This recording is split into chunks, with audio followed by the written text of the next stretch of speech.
Hola, ¿qué tal? ¿Cómo les va? Muy, pero muy buenas tardes a todos. Bienvenidos a esta nueva edición de Somos Noticias en este martes 8 de abril de 2025. Bienvenidos todos, gracias por acompañarnos en esta jornada que, como viene ocurriendo con estos días de otoño, tiene cambios a lo largo de... Ayer no, porque llovió todo el día, pero en los días previos se podían ver estas escenas parecidas a las actuales, en las que de a rato se nubla y hace bastante frío, de a rato sale el sol y con la humedad ambiente tiende a haber un poquito de calor, así que vamos a estar así, ¿no? Hasta hace un rato estaba como lloviznando, muy, pero muy tenuemente, pero bueno, ahora está saliendo el sol. Cayeron 63 milímetros, hasta hoy, cerca de las 10 de la mañana, 63 milímetros habían caído en San Pedro. Bastante agua, por cierto. Bastante agua, es cierto. Estuvo lloviendo casi todo el día ayer, así que es dable pensar que probablemente si llueve un poco más nos encontremos con valores todavía superiores. Así que los invitamos a quedarse con nosotros, tenemos mucha información, es un lindo día para estar adentro hoy. Sí, es verdad. Lindo día para estar para adentro. mirar tele. Para mirar tele, no sé si a nosotros, pero es un lindo día para mirar tele, si no se ponen a mirar una película en Netflix o alguna cosa, pero tenemos mucha información. Así es, ¿comenzamos? Comenzamos, estos son los títulos del día.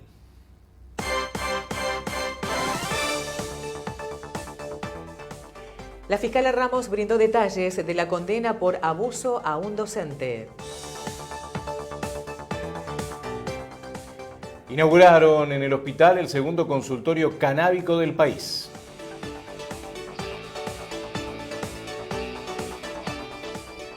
Comenzó la campaña de vacunación antigripal del PAMI en las farmacias.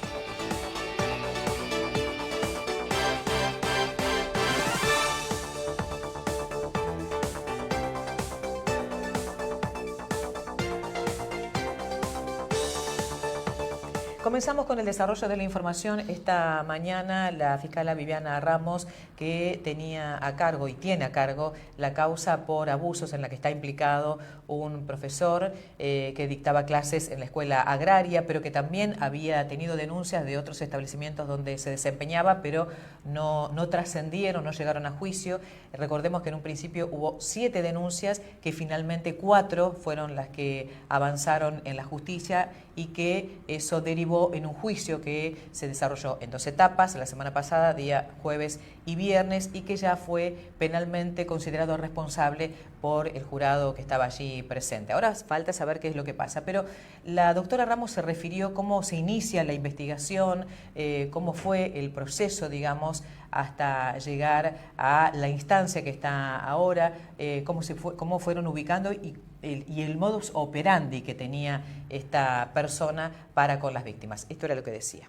Trayectoria docente que data de 7 u 8 años para atrás. Este señor venía con un acoso reiterado por goteo respecto a sus alumnas, que implicaba ponerse el disfraz del profe buena onda, del profe, era un profesor relativamente joven en comparación con los otros. Fíjese usted que también tenía cierta ascendencia hacia sus colegas, sobre todo en la escuela agraria, porque él había transcurrido todo su trayecto de secundario en la escuela agraria, se había egresado de ahí y a los años estaba como profesor en la misma escuela, como docente en la misma escuela. Entonces, algunos de los docentes que vinieron a declarar lo habían tenido de alumno inclusive.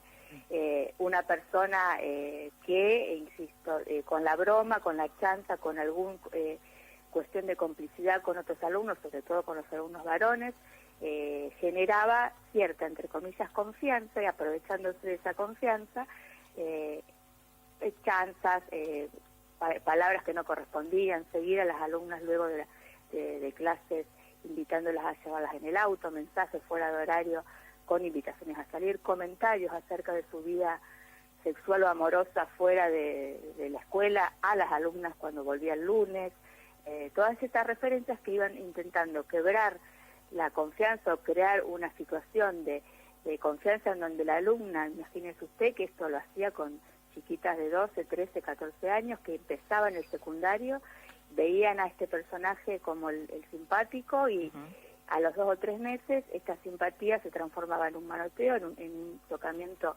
impúdico que a la víctima de ninguna manera le pasaba por, desapercibido, no, no podía ni siquiera confundir, bueno, esto no pasó, que fue sin querer, no, era desde el primer minuto cada una de las víctimas que se sentaron en el debate, que se lo dijeron en la cara a él, sintieron estos tocamientos, tanto en zonas de pecho como en la cola, como esto es un abuso sexual de carácter simple, pero lo es un abuso sexual al fin, con carácter libidinoso, o esperarlas cuando iban al baño y hacerles guiño de ojos. O sea, la actitud de este docente se pudo reconstruir, que en la escuela agraria esa era la modalidad.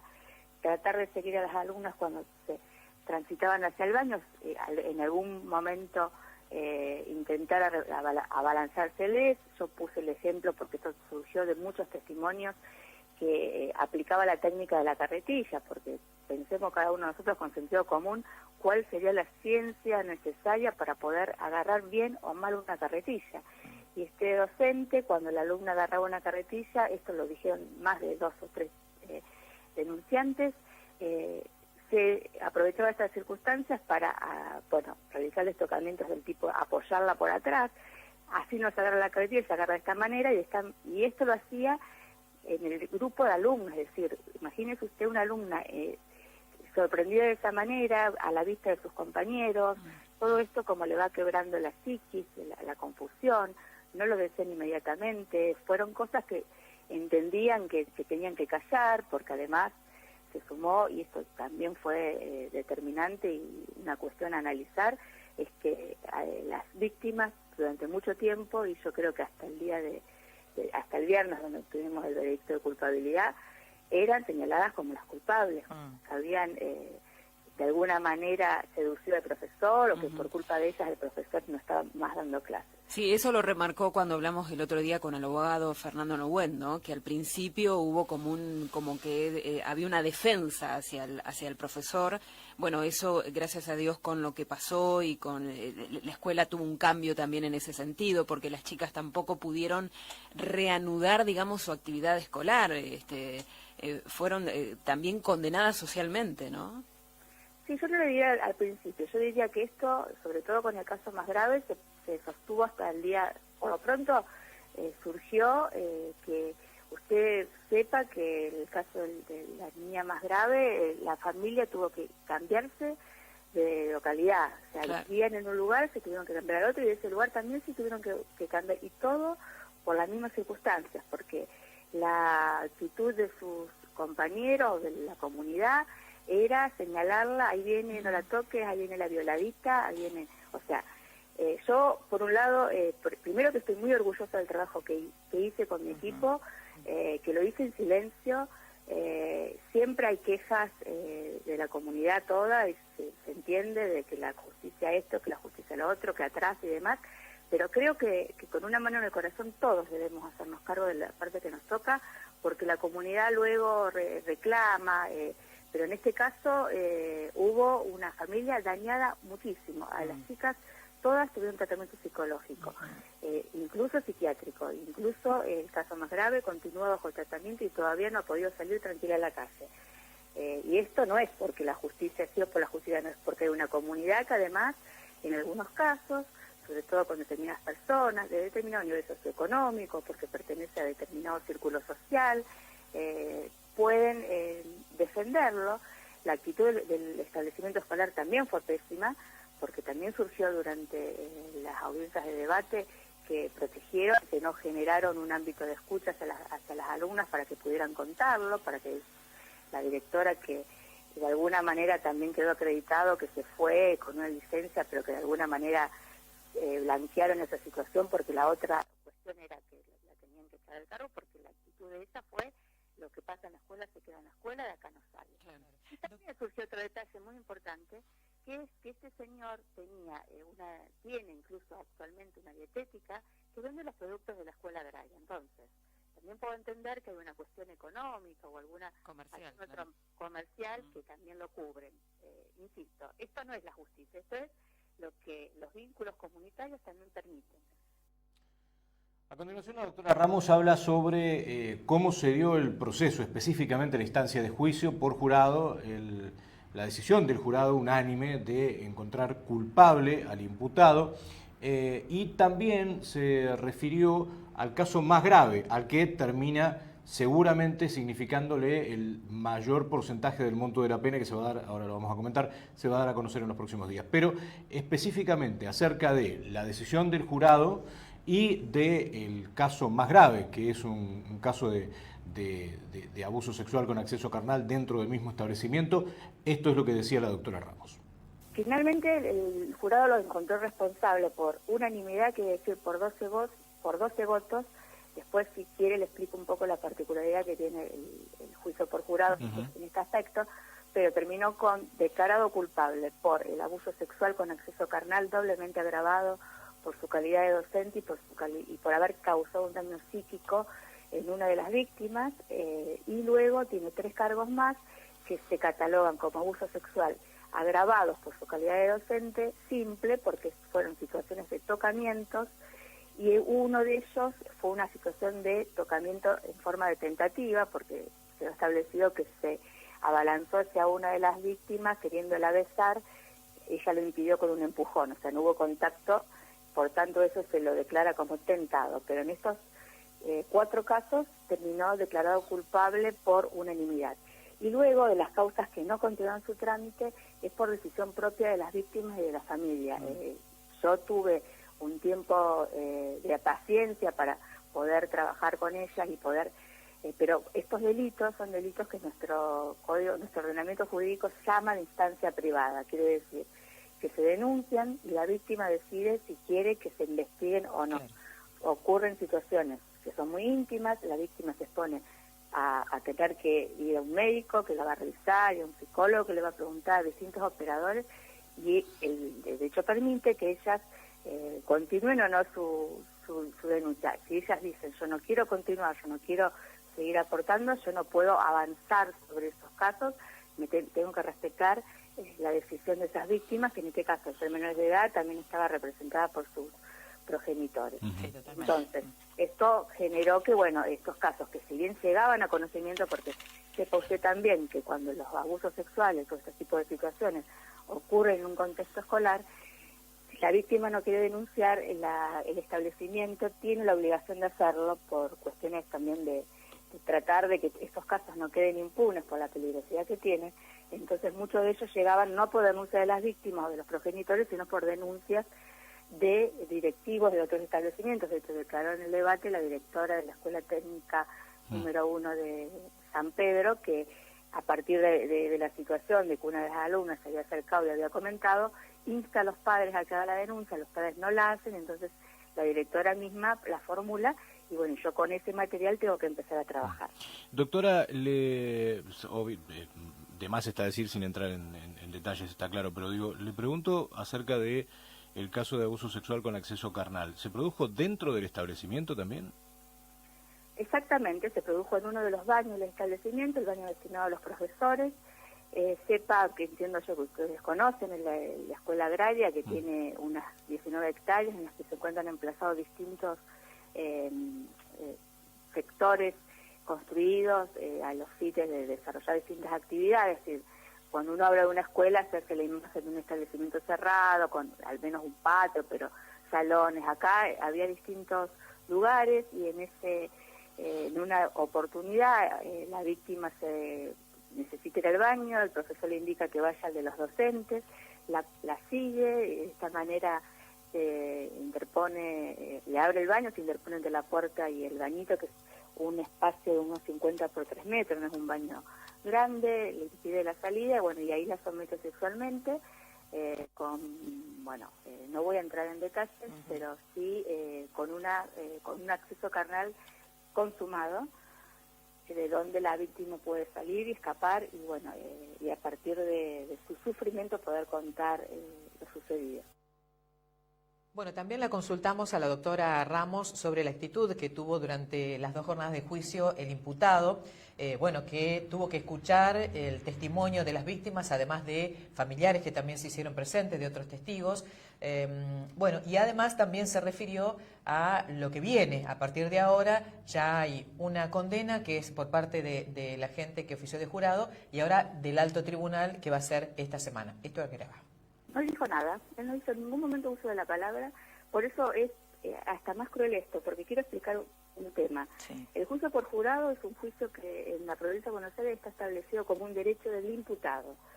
Es decir, no yo como fiscal, si quiero llevar un juicio por su relevancia que lo juzguen jurados populares, no lo puedo hacer porque no lo tengo permitido por ley. Si lo tiene permitido el imputado, podemos llamarlo esto como un beneficio cuando generalmente, por la práctica o por la experiencia que uno tiene en el trabajo, sabe que los defensores pueden utilizar esta herramienta cuando la causa tiene alguna debilidad en la causa de la fiscalía o cuando lo que quieren es recurrir a otro tipo de valoración de gente lega que no conozca el derecho y quizás poner en duda otras cosas, otros valores, y dése cuenta usted que en un juicio por jurados, en este tipo de delitos, yo tengo que convencer a 10 de los 12 jurados, es decir, si hay 3 que no se convencen de la prueba que uno les lleva y entran en la duda, él tiene chance de que lo declaren no culpable.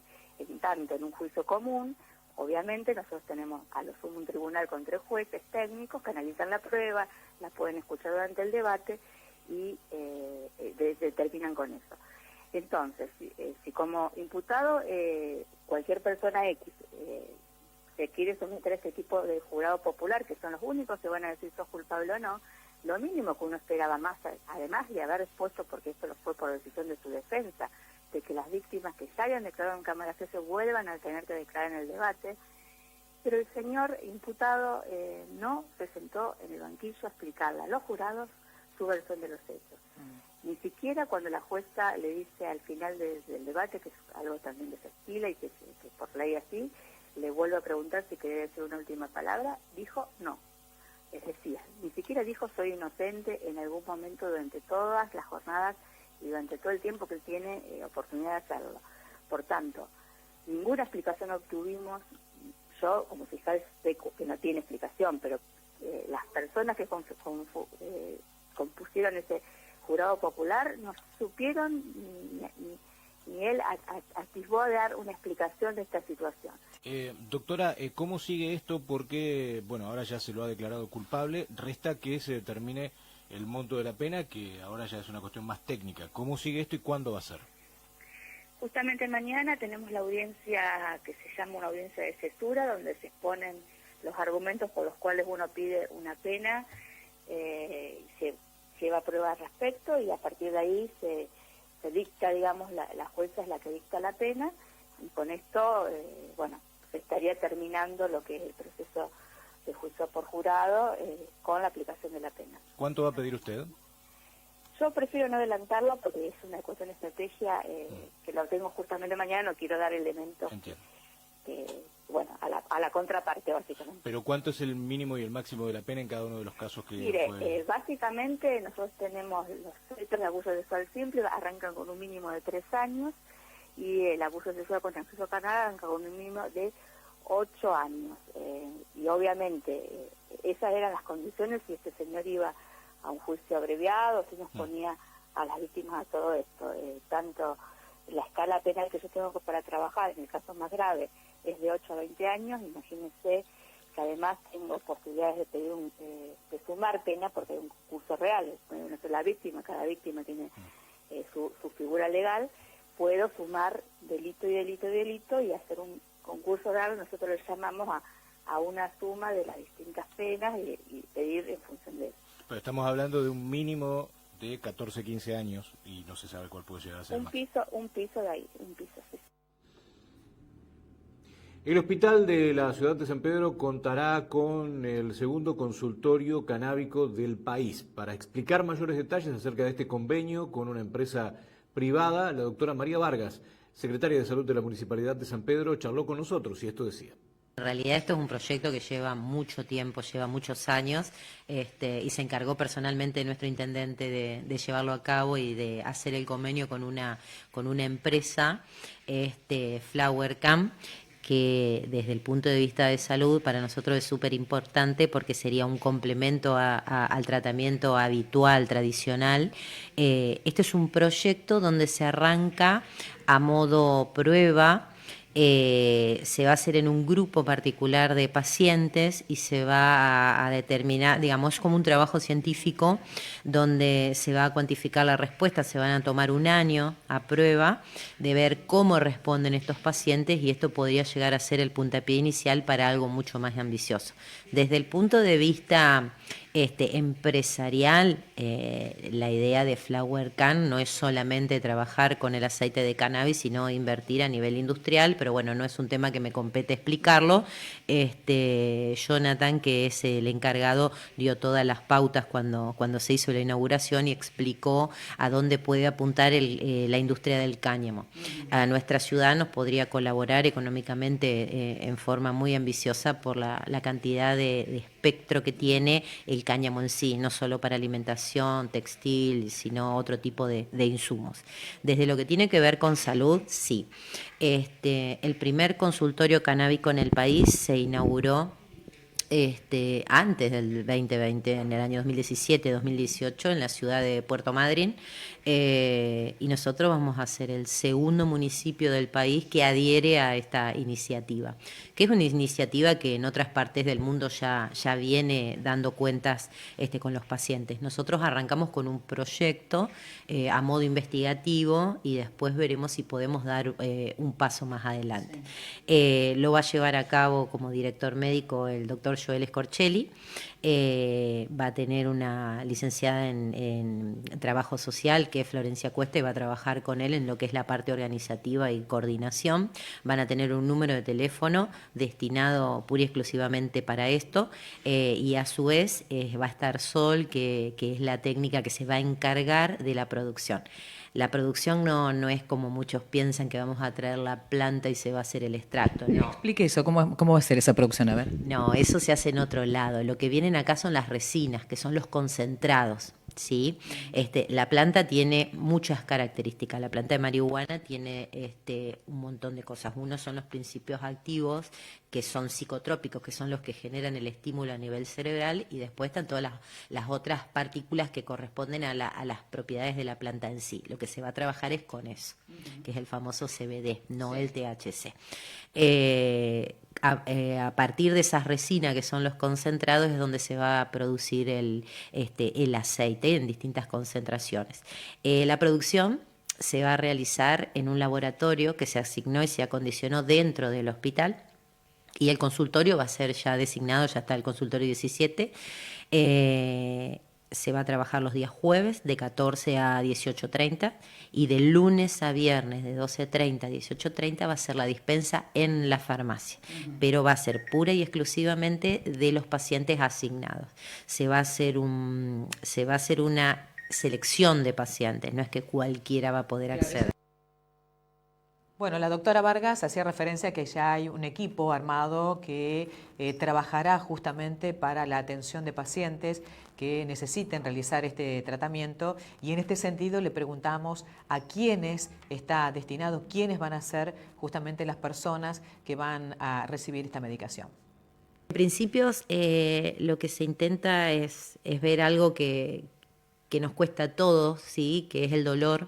El dolor forma parte de un malestar que lo padece gran parte de la sociedad o de las personas, y si nosotros enfocamos el dolor en amplio espectro, sería difícil. Entonces lo enfocamos en algo que nosotros consideramos que desde el punto de vista humano necesitamos como suma urgencia ayudar de alguna otra manera. Por eso se le van a seleccionar pacientes oncológicos con dolor. Esta es una primera instancia. Después se puede prosperar en otros ambientes, pero la idea inicial es eso, es qué dolor nos duele más a nosotros como seres humanos. Por eso orientamos, me engancho yo, pero en realidad es el key de la cuestión del estudio. En las reuniones que tuvimos en el equipo, ellos determinaron que los pacientes oncológicos con dolor crónico serían en primera instancia los que van a recibir este tipo de tratamiento. Este tratamiento no viene a suplir la medicación tradicional, convencional, ni las terapéuticas asignadas por los médicos. Esto vendría a ser un complemento, o sea, es algo más, ver de qué otra manera o de qué otro aspecto podemos abordar este tipo de padecimiento. ¿Están pensando en alguna otra enfermedad también que por ahí provoque dolores intensos y que pueden también recibir esta medicación, este tratamiento? Por ahora es solamente pacientes oncológicos. Por ahora solamente pacientes oncológicos. Obviamente, esto una vez que se haga la selección de pacientes se puede generar alguna apertura, pero no lo voy a anunciar porque sería ambicioso, pretencioso y un poco desordenado de mi parte decirlo, pero inicialmente vamos a ir por este grupo poblacional particular. Después veremos a futuro cómo viene evolucionando, cómo responden y si podemos abrir un poquitito el abanico terapéutico. ¿Ustedes ya tienen también un registro de pacientes que podrían recibir este tratamiento? Claro, sí, porque se va a trabajar en conjunto con el servicio de oncología del hospital. Ustedes saben que nosotros contamos con 2 oncólogos y un personal dentro de lo que es el servicio que generan vínculos que son realmente admirables para con estos pacientes. No cualquier persona puede trabajar con un ser humano con un padecimiento como es el cáncer. No cualquiera tiene la empatía, ni la paciencia, ni las ganas de abordar este tipo de pacientes. Por eso hablo de equipo, no hablo del médico, de la enfermera, no, es un equipo. El servicio de oncología del hospital es un equipo de buena gente que trabaja. Entonces se va a trabajar con ellos en conjunto para lo que es la lista, evaluar las historias clínicas y seleccionar los pacientes. Doctora, y en este caso hablamos porque es laboratorio. Se recibe una resina y acá se termina de elaborar este tratamiento, sería una medicación, digamos. Claro, la resina es el extracto y en base a ese extracto se hace, digamos, el aceite en sí. Obviamente se necesitan varias etapas y eso se va a producir acá, eso sí, pero el extracto, que es el concentrado, el principio activo, no, lo traemos. Lo provee esta empresa que hace referencia. Claro, Flower Can es el que provee las resinas, sí. ¿Cuándo empezarían ustedes a trabajar? Si bien ya se inauguró el laboratorio, el consultorio, ya está disponible como para empezar a la gente que lo necesite con este tratamiento.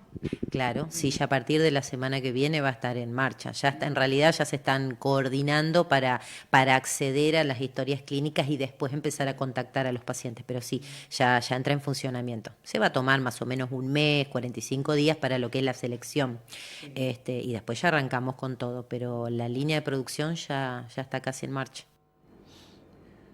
Con algunas demoras y con pocas dosis, en las farmacias comenzó la campaña de vacunación antigripal de PAMI, que se hace todos los años. Marta Ronte, presidenta del Colegio de Farmacéuticos de San Pedro, charló con nosotros y esto decía. La campaña empezó en la fecha indicada.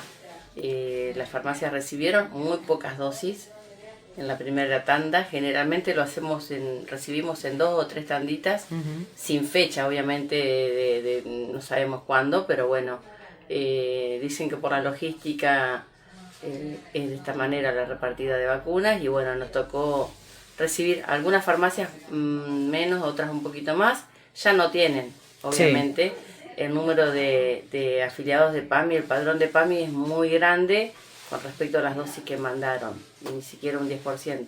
Pero bueno, estamos optimistas de que van a mandar, así que les pedimos paciencia, que esperen, que van a llegar las vacunas y todos van a estar vacunados. Al hospital le pasa exactamente lo mismo, por eso le pedimos a los afiliados que esperen las que le corresponde a ellos en cada farmacia y que el hospital quede para vacunar a otro sector de la población. Claro, porque en realidad desde el PAMI Central se había difundido que ya las vacunas se estaban distribuyendo, pero en realidad se están distribuyendo, pero no la cantidad que se necesita realmente. Claro, lo hacen por etapas. Y acá, por ejemplo, en tu caso, ¿cuántas recibiste, Marta? Yo no recibí en esta primera etapa. ¿Todavía no? Todavía no. Pero bueno, en un promedio han recibido entre 30 y 50 vacunas por farmacia. Claro, cosa que es muy poco porque hay cerca de 9.000 afiliados más o menos, ¿no? Exactamente. Y en este caso, ¿cómo van a ser? ¿Van a ir informando que tienen dosis? ¿Cuál va a ser la modalidad para que se vayan enterando? Cuando vuelvan a llegar las vacunas, yo prometo avisar en los medios para que hagan ustedes la difusión. Porque siempre es en esta época que ya más o menos tienen cierta cantidad de ustedes, ¿no?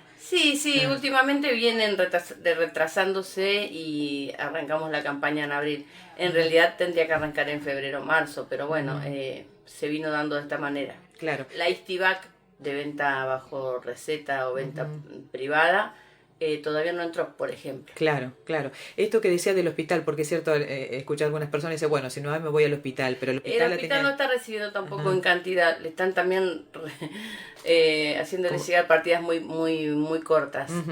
Claro, que ellos lo hacen solamente para los que no tienen obra social. Sí, totalmente, para esa población, embarazadas y personas de riesgo, personal de salud. La verdad que no sé este año, pero otros años han ido a los geriátricos ellos a vacunar. Tratamos de que toda la población reciba la vacuna antigripal. Claro. ¿Y ustedes en todo caso van a consultar cuándo van a venir o tienen que esperar nada más? Tenemos que esperar nada más. Podemos, sí, obviamente, consultar para que la respuesta va a ser que en cualquier momento. A veces no la esperás y te llegó la cajita con todas las vacunas y otras veces estás esperando y no encaja. Y en otros momentos, por ejemplo, ¿cuánto recibían por farmacia o en tu caso, por ejemplo? No, yo he vacunado 200 y pico de personas, o sea, más o menos. Ese es el número que tienen cada una de las farmacias aproximadamente. Más o menos eso. Ajá, bien. Bueno, entonces para que la gente se quede tranquila, ustedes van a estar avisando. Sí, cuando nos llegue otra partidita, les ponemos al aire enseguida para que se difunda. Bueno, vamos a comenzar con la información en este tercer bloque. Estuvimos hablando hoy con el concejal del Juntos por el Cambio, Martín Rivas, sobre un pedido de informes que ha presentado el Consejo Deliberante que se va a tratar en la sesión del próximo jueves para saber más o obtener mucho más datos del trabajo que ha realizado la cooperativa Alfa en varias obras que se le adjudicó aquí en nuestra ciudad. Lo que quieren saber son las responsabilidades políticas, administrativas, por un monto importante de dinero que se llevó la cooperativa y que no cumplió. Hecho que también hizo el Ejecutivo Municipal, que le rescindió el contrato a la cooperativa en el mes de febrero. Sobre esto hablamos y el concejal decía lo siguiente. Creo que es momento de que el Ejecutivo dé explicaciones acerca de las múltiples obras que fueron otorgadas a la cooperativa Alfa, muchas veces de manera arbitraria, parecería, contrataciones directas, y que no han tenido resultados, ¿no? En este caso puntual, acerca de la obra que fue anunciada en su momento con bombos y platillos en La Tosquera, en el barrio de Los Cazadores, 780 millones de pesos para una serie de obras que no se llevaron a cabo, se pagó un adelanto, se ha rescindido ese contrato y bueno, queremos saber qué es lo que pasó, ¿no? Y por qué también se le siguieron otorgando obras a la cooperativa Alfa, que no ha terminado el tanque Copa, que entregó de una muy mala manera la Plaza Constitución, ni hablar el barrio 84 Viviendas y todos los problemas que le trae a la sociedad sanpedrina, ¿no? Ustedes dan algunos detalles ahí, en algún momento desde el Ejecutivo indicaron que ya habían rescindido el contrato precisamente por todo esto que usted está manifestando y en todo caso que se hagan cargo de la obra o tendrán que pagar algún dinero que no sé si lo pagarán, ¿no? Exactamente, y es lo que queremos saber. Creo que el Consejo Deliberante, como cuerpo independiente, dentro de sus funciones, está en controlar al intendente municipal, a sus secretarios y en pedir las explicaciones pertinentes antes de, si es necesario, acceder a la justicia ordinaria. Por eso este pedido de informe, este proyecto de comunicación que lo vamos a tratar el jueves, es un paso administrativo más en este sentido. ¿De cuánto dinero estamos hablando que ahí aparecía en el proyecto precisamente? 780 millones de pesos el total del proyecto, enfocado a servicios básicos como cloacas, agua, adoquinado de la bajada y algún que otro anuncio más. También estuvieron a cargo de las 84 y de las 89 viviendas, ¿no? Que en la mayoría, en algunos casos no han terminado. La 84 muchos vecinos terminaron ellos y la 89 también algunos vecinos, pero la mayoría de las casas quedaron sin terminar, ¿no? Sí, el 89 que es lo que la cooperativa Nuestros Sueños, ¿no? Realmente lo están haciendo con mucho esfuerzo. Nosotros estamos en contacto con los vecinos. El 84 vivienda es grave la situación.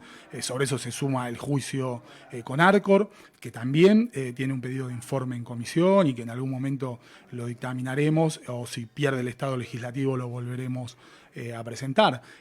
Repito, me parece que es momento de que el Ejecutivo, que el Intendente y sus secretarios den la cara a la población en cuanto a la relación con la cooperativa Alfa. ¿Por qué tanta preferencia con esta cooperativa que trajo tantas dificultades y malos resultados a todos los sanpedrinos?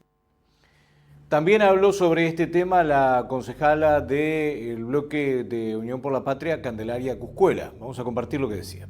Contarte que todavía no cerró el orden del día, tenemos hasta las 12 del mediodía para presentar proyectos y dentro de los expedientes que ya están presentados hay ingreso de algunas notas como siempre que pasan por sesión y por ahora solo hay un dictamen que se realizó en la Comisión de Desarrollo Económico. Así que hasta que no cierre el orden del día no sabremos cuáles son los temas para tratar y el miércoles igualmente volvemos a puntear todos los temas y vemos si alguno pasa a comisión o directamente lo tratamos en sesión. Hay un pedido de informes que presentó el concejal Rivas respecto de la cooperativa Alfa, que bueno, la municipalidad también ya les ha rescindido contrato, ¿no? Sí, creo que hubo una confusión, no sé si en el escrito en particular, pero cuando se anuncia este expediente o se publica en las distintas redes sociales, se habla de un pedido de rescisión.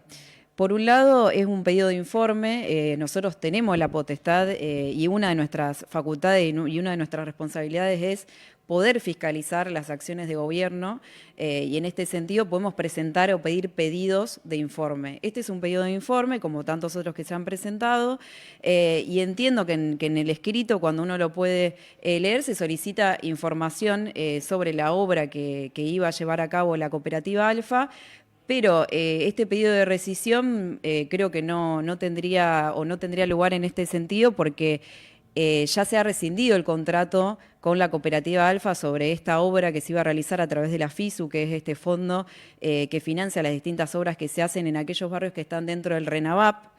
Todo esto está contemplado por leyes que han creado no solo el fondo, sino que han creado los mecanismos para poder desarrollar estas obras en los barrios, que son obras que lo que hacen es realizar una integración sociourbana y empezar a desarrollar aquellos barrios que quizá tienen algunas irregularidades y generar una alternativa para poder urbanizarlos.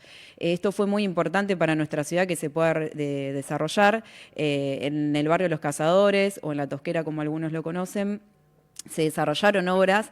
La verdad que hoy el gobierno nacional, el gobierno de Javier Milei, paralizó toda la obra pública y todo lo que corresponde con la FISU, con aquellos barrios que estaban afectados a estos fondos, son, digamos, obras que no sabemos si se van a reanudar en algún momento o algunas si se van a empezar a iniciar. Con respecto a esta obra en particular y a lo que expresa el expediente, sí entendemos que hay que aclarar que ese contrato está rescindido, que se iniciaron acciones legales, las correspondientes, porque es verdad, se había realizado un anticipo de obra de 137 millones, por lo cual hoy están en las acciones legales correspondientes, se ha notificado a la empresa con la rescisión, con el decreto correspondiente, y también se ha notificado a la aseguradora para que pueda responder en cuanto al anticipo que realmente tiene que ser devuelto, digamos, al Estado.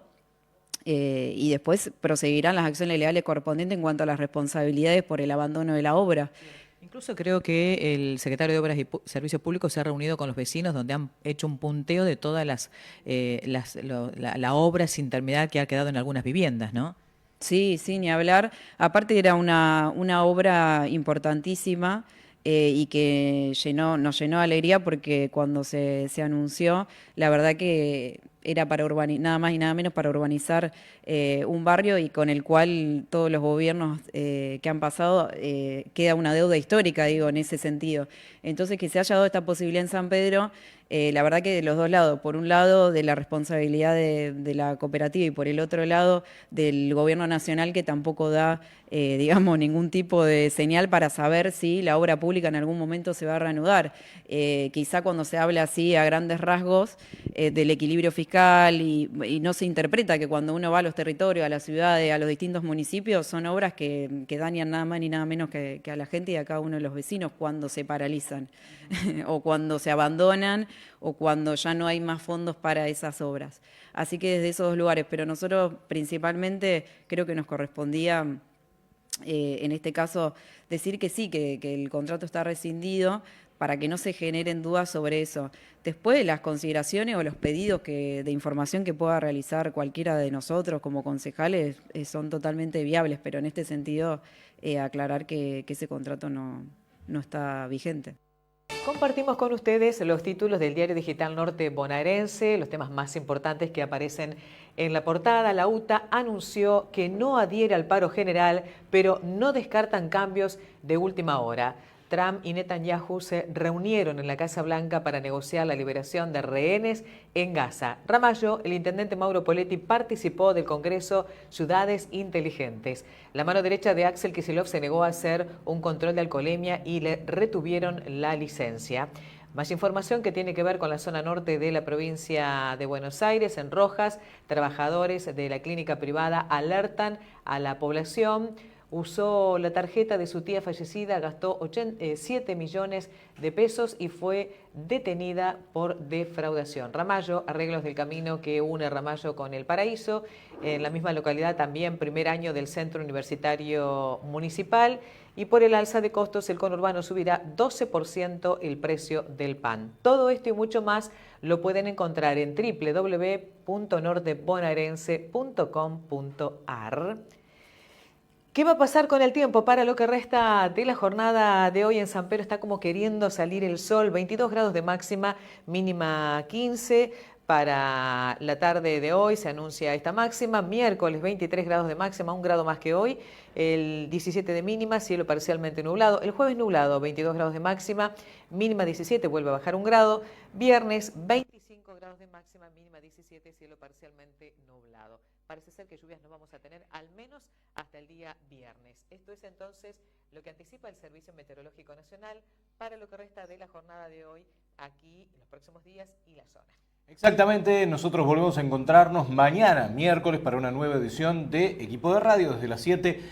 Puede ser algo que le encanta a toda nuestra producción. Sí. En el canal 7 del Muy Servicio bien. Básico, en el 80.1 para aquellos que están por cable, en Exacto. el 542 de Flow, en todo el país. En todo el país, Nos pueden ver en 542. el 542 de Flow, también en YouTube, en la radio 92.3 y por supuesto a través de la sintonía de la FM, como todos los días. Como todos los días. Nos pueden encontrar ahí en todas esas En plataformas. la 93 y en estas plataformas, al igual que Noticiero, somos noticias Por supuesto, ahí va a empezar de nuevo. 542.